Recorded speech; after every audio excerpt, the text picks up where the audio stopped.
Você já acordou sentindo um peso que não tem nome? Nada deu errado, nenhuma tragédia aconteceu. Mas o ambiente parece denso. O silêncio não traz paz. A mente já desperta cansada. Você tenta se explicar. É só uma fase, é estresse, é coisa da minha cabeça. Mas e se não for? Existe um tipo de guerra que não começa com barulho, mas com desatenção. Não começa com um pecado escancarado, mas com um afrouxamento interno, uma pequena negligência. Você continua vivendo sua vida, trabalhando, decidindo, mas algo está sempre drenando você por dentro.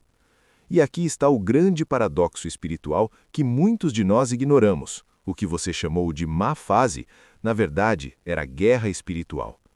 A área que você mais tenta controlar com suas próprias forças é exatamente onde o inimigo mais te ataca. E aquilo que você chama de fraqueza é o território que Deus quer usar para te fortalecer. A batalha mais perigosa não é a que você enfrenta conscientemente, é a que você não percebe. E ignorar esse alerta, fingir que nada está acontecendo, pode custar muito caro. A Bíblia é muito clara sobre isso. A guerra espiritual não é apenas simbólica, ela é estratégica e real. O apóstolo Paulo, em sua carta aos Coríntios, afirma que existem fortalezas. Não são muros físicos de pedra, mas estruturas mentais que se levantam contra o conhecimento de Deus. Sabe aqueles pensamentos recorrentes que te aprisionam? Aquelas respostas automáticas que você dá sem nem pensar? Emoções que governam suas decisões e te levam para longe da vontade de Deus? Essas são as fortalezas. E como elas se formam? Por brechas. Portas espirituais que abrimos não apenas por pecados óbvios, mas por negligência, cansaço e, principalmente, falta de vigilância. O inimigo lança o que a Bíblia chama de setas inflamadas. São ideias que vêm carregadas de uma emoção específica para te desestabilizar. O medo vem travestido de prudência, a dúvida se disfarça de lógica, a ansiedade se apresenta como responsabilidade. É por isso que a Escritura fala de armadura, escudo, trincheiras, resistência. A linguagem é de guerra, nossa mente é o campo de batalha, nossas emoções são o terreno, e os nossos hábitos são as rotas de acesso que o inimigo usa. Quando a vigilância cai, a escuridão não invade de uma vez, ela avança como um vento frio, quase imperceptível. É assim que a batalha atua na nossa espiritualidade cotidiana, não tirando a sua fé de uma vez, mas enfraquecendo a sua postura, não calando a sua oração, mas retirando a sua autoridade. Ignorar essa batalha sempre tem um custo. Pense em Pedro. Ele não caiu na negação no momento da fogueira, quando o acusaram. Ele caiu muito antes, quando dormiu no Getsêmani. Jesus avisou: vigiai e orai para que não entreis em tentação. Pedro ouviu as palavras, mas não discerniu o peso daquele alerta. Veja Elias, o profeta de fogo. Ele venceu 450 profetas de Baal no Monte Carmelo, mas fugiu apavorado de uma única mulher, Jezabel. Não por falta de poder, mas por esgotamento espiritual.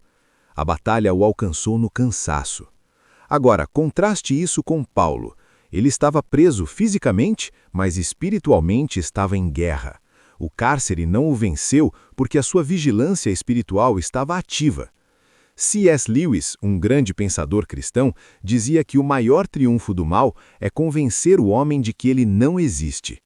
Agostinho de Hipona ensinava que a alma desordenada, sem vigilância, se torna um campo de batalha aberto.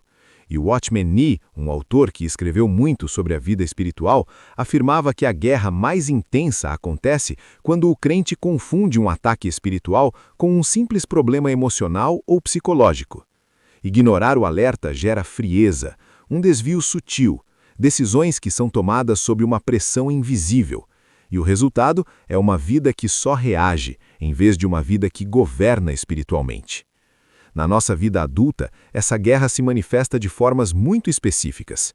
Você já sentiu um peso espiritual logo ao acordar, sem nenhum motivo claro?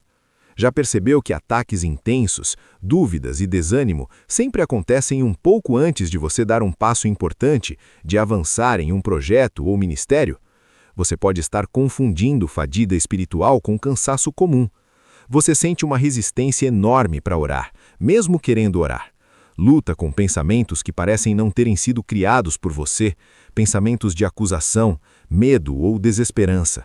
E para se proteger de tudo isso, você se torna uma pessoa excessivamente controladora. Pessoas que vivem assim se tornam adultos que estão sempre em estado de alerta emocional, mas sem nenhum discernimento espiritual. Desenvolvem fortalezas mentais para se autoproteger, criando muros ao redor do coração. Elas aprendem a sobreviver, mas desaprendem a guerrear. E quero que você entenda, nada disso é fraqueza moral ou falha de caráter.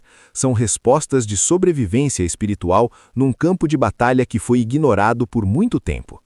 Mas a boa notícia é que o nosso discernimento começa quando é restaurado. A palavra de Deus nos manda resistir. E para resistir, você precisa de uma posição firme.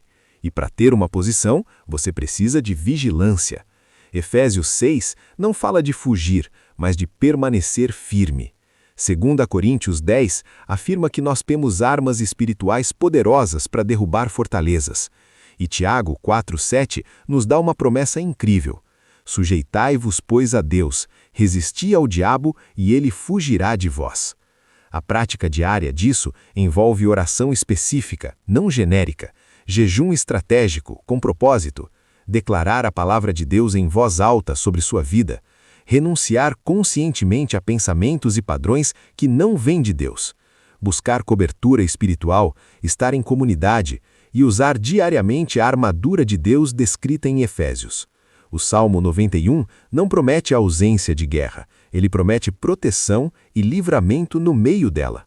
E aqui está a verdade final que pode mudar tudo para você. O ataque revela o seu destino. A área da sua vida que é mais atacada é provavelmente a área mais ungida por Deus. No lugar da sua maior fraqueza, onde você mais luta, Deus está forjando a sua maior arma. Você tem uma escolha: ignorar o alerta e pagar um custo muito alto, ou discernir o alerta e ver a guerra mudar de lado. A vitória já foi conquistada na cruz, mas a nossa posição de autoridade precisa ser exercida todos os dias. Obrigado por assistir. Se essa mensagem falou com você, compartilhe com alguém que precisa ouvir isso. Deixe seu like e se inscreva no canal para mais conteúdo. Deus abençoe.